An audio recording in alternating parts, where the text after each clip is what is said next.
stream this, the only people that will be seen is anybody that's coming to the front. So those that know you're coming to the front and saying something, if you don't like that idea, speak to myself or Anthony and let us know. But otherwise, I hope that's okay with folk. It will be on the church's YouTube channel if you want to go back and look at it. So if you go to the Loughborough United Reformed Church website, on our first page you'll see a link to our YouTube channel, and we can do it there, and then we can do any links that we need to from there to anywhere else that needs it. And with that, I think that's all the information you need, and I'll hand over to Anthony.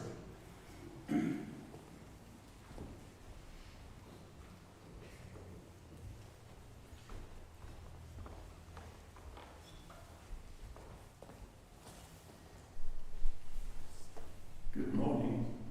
Well, I know it's after 12, but I haven't had lunch yet, so it's good morning. What a delight to see so many of you here today. I'm used to doing things spontaneously, but not quite this spontaneously. Thinking on my feet. But we're here.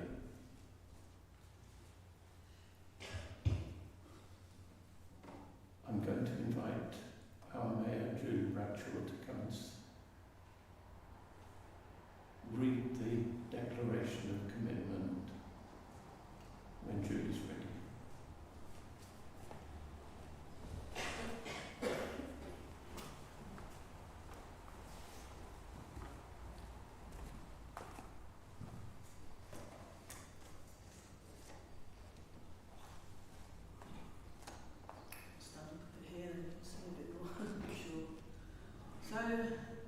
Welcome everybody, the Act of Commitment. In common with many communities in Britain today, at the anniversary of the liberation of the concentration camp in Auschwitz, which stands as a symbol for the tragedy of genocide everywhere, we in the Borough of Charnwood make the following commitment. We recognise that the Holocaust shocked the foundations of modern civilization. Its unprecedented horror holds universal meaning. We say that the Holocaust must have a permanent place in our nation's collective memory. We honour the survivors of this and of all persecution who have found a place to live with us. We affirm our shared goals of mutual understanding and justice.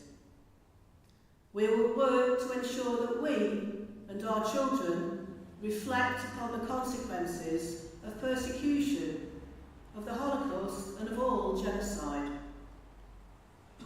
We value the sacrifices of those who have risked their lives to protect or rescue victims as a touchstone of the human capacity for good in the face of evil. We know that humanity is still scarred by the belief that race, religion, disability or sexuality makes some people's lives worth less than others. We accept our shared responsibility to fight against this discrimination, against anti-Semitism, racism, Islamophobia and xenophobia. We pledge our efforts to promote education about genocide and the Holocaust. We will do our utmost to make sure that we learn the lessons of such events. We will commemorate the victims of genocide in every time and every place, this year, as last year, and in the future. We value a free, tolerant, and democratic society. So as we all know, it is such an important milestone today that we're commemorating 80 years of the liberation. And it's fitting that we're all gathered just a short step away from the tower where we were supposed to meet today, but unfortunately due to the high winds, it's moved us into here. I'm just really glad that we've all been able to meet and to great job to find another venue, because it is very, very important to remember today. So thank you all for coming and sharing this event with us.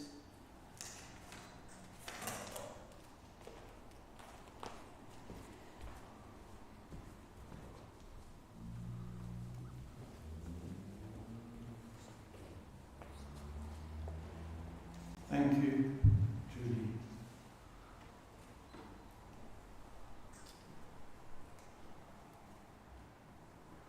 Today we will not be able to put pebbles on the commemoration stone. One of the most tragic things about genocide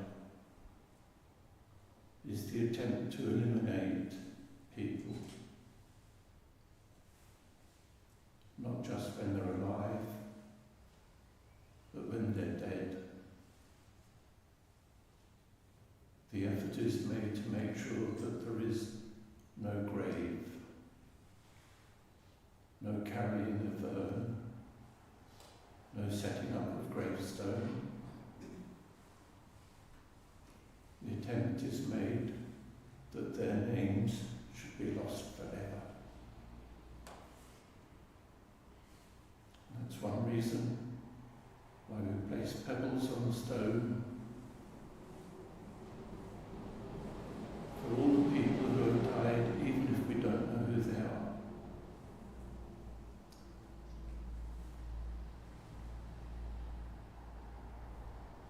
I wish I'd had a little more time, because I know that there are people here who've lost family. I've brought 3 photographs of my family who were killed, and you're welcome to come up and see them. They're here on the table. But before that, I'd like to ask Alex to come and tell us about his family in Holland.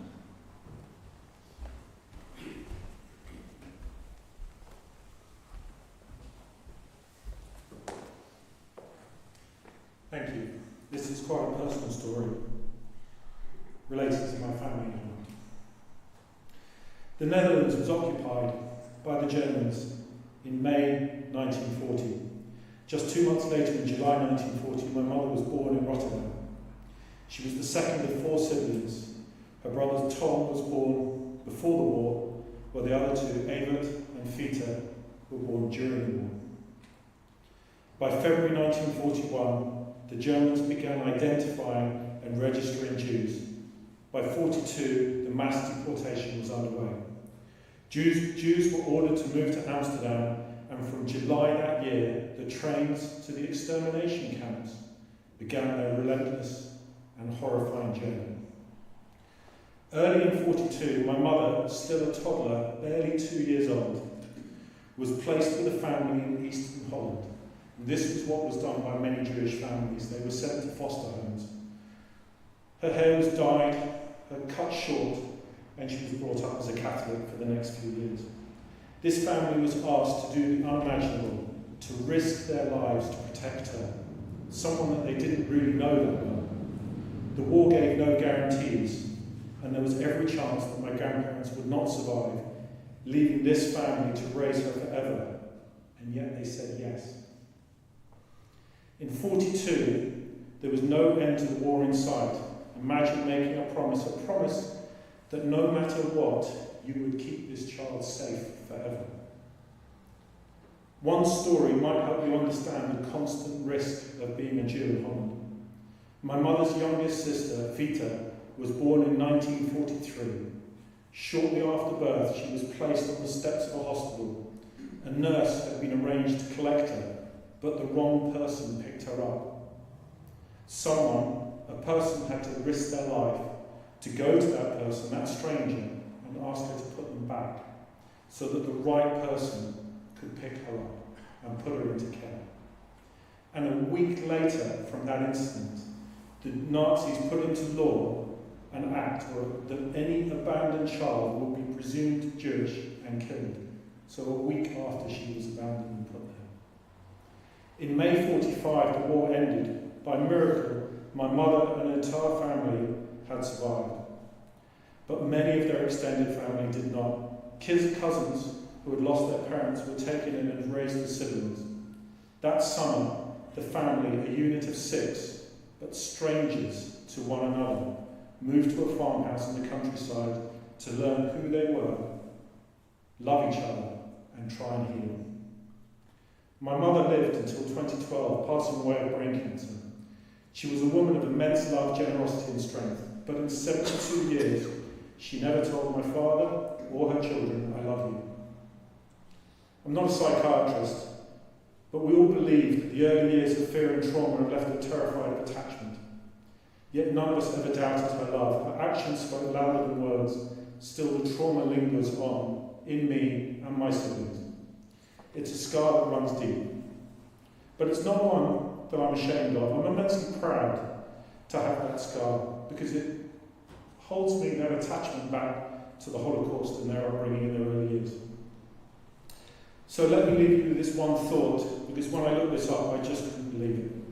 75% of the Jewish population in the Netherlands were exterminated.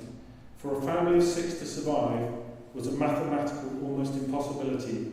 It was 1 in 4,100 that unit of 6 survived the war, and yet they did against the odds.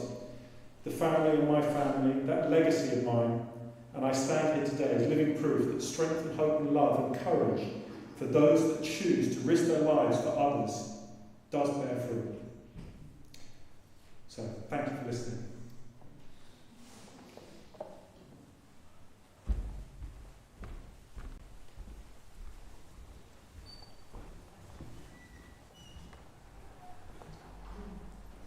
Thank you, Alex.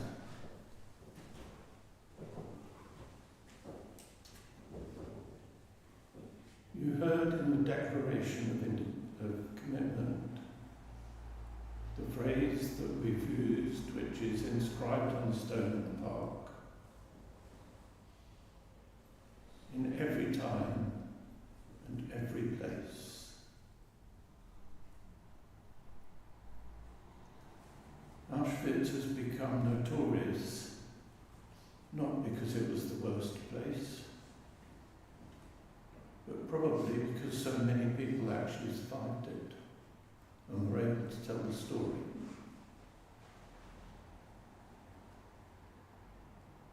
We know about genocides in Cambodia, Rwanda, Darfur, the killing of Muslims in Srebrenica.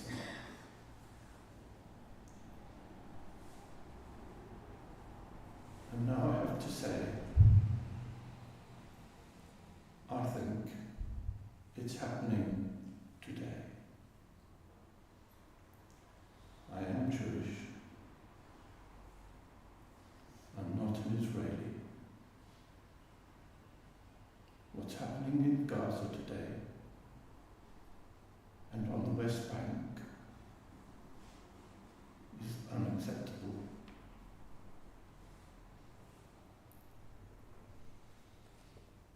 A claim has already been sent to the International Court of Justice that what's happened in Gaza is genocide.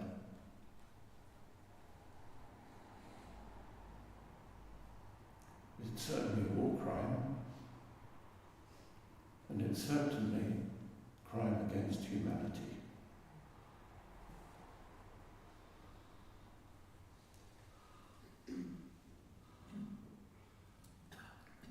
I'd like to ask Cllr and maybe Julie to come and talk to us.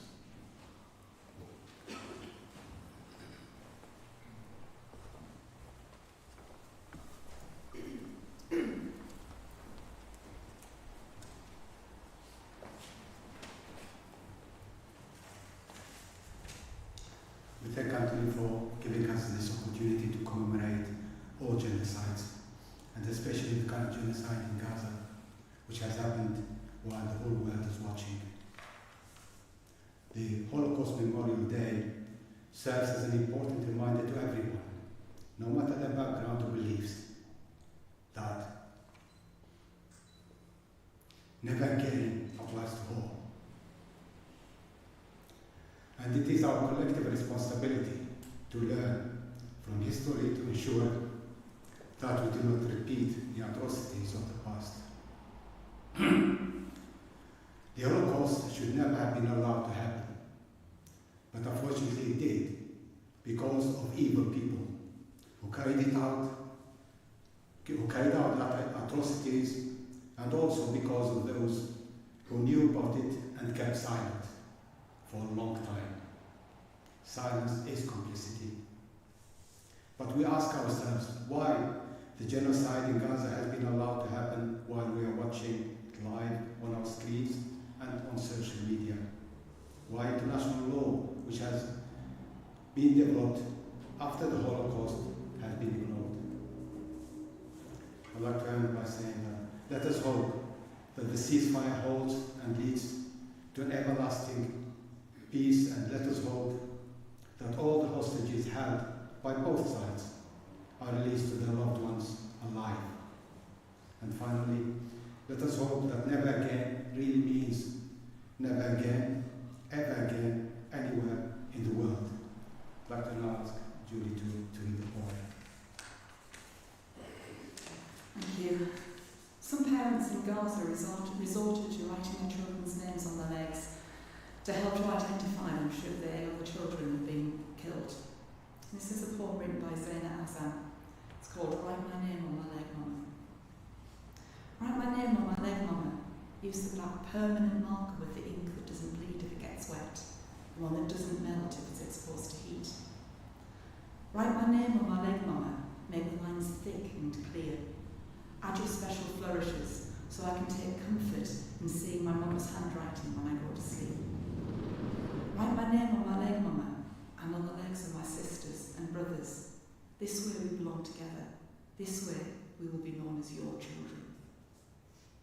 Write my name on my leg, Mama, and please write your name and Baba's name on your legs too, so we will be remembered as a family. Write my name on my leg, Mama. Don't add any numbers, like when I was born, or the address of our home. I don't want the world to list me as a number. I have a name. I'm not a number. Write my name on my leg, Mama. When the bomb hits our house, when the walls crush our skulls and bones, our legs will tell our story, how there was nowhere to run.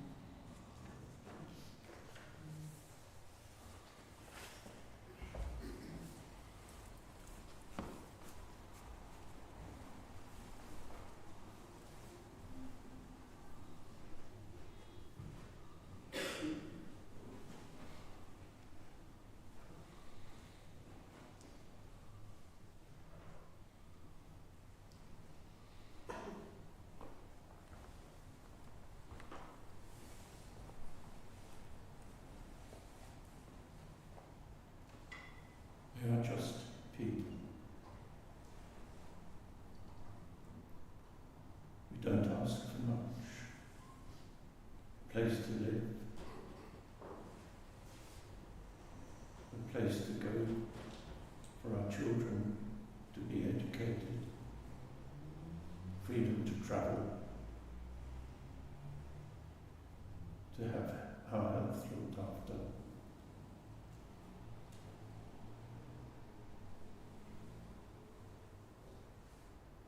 That's all we ask for.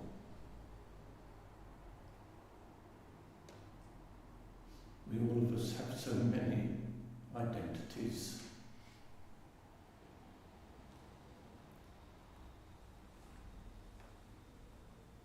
But the only one that matters in the end is that I'm a person, and so are you. All of us.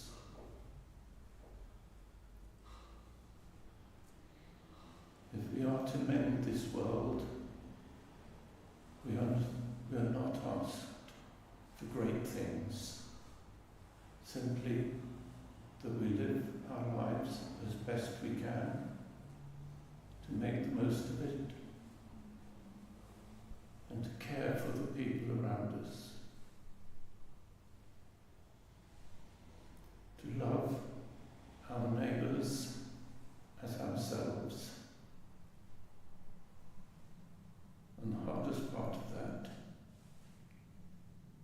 suffering ourselves.